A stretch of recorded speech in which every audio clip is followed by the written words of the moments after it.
is the sixth level? Where did the name come from, and what is the book about? What is the sixth level? The sixth level recognizes that decades, if not a millennia, of disciplines that shape the reality of our lives are incomplete and, quite frankly, inadequate. So what I'm saying is the reality that we live in is incomplete. The disciplines that we follow and that shape our society, they miss a very critical piece of our species, which is women's lens, women's psychology.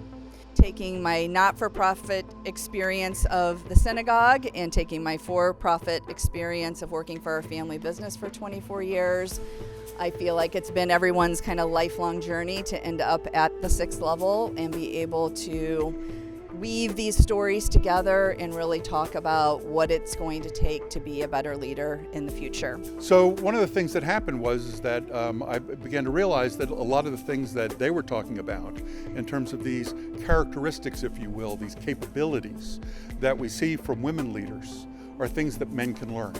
And that this isn't a women's book per se, right? This is a book that teaches women and men about those particular mindsets and those particular skills that women have brought to the table, by the way, for a very long time, but have often been dismissed and often been mocked for those kinds of skills. So that's why I am proud, really proud to be a co-author of this book and to be a colleague of Rachel and Stacy's and Kathy's. And I was always in this kind of debate between wanting to fit in and always wanting to push the limits. And that was kind of a little bit of my childhood tragedy, right? That, because those two things don't always coexist.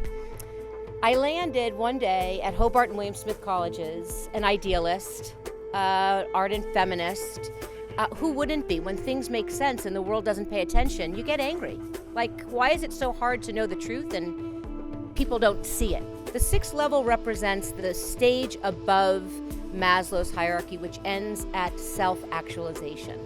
And self-actualization is the peak of psychological development when it gets to self-actualization, my potential.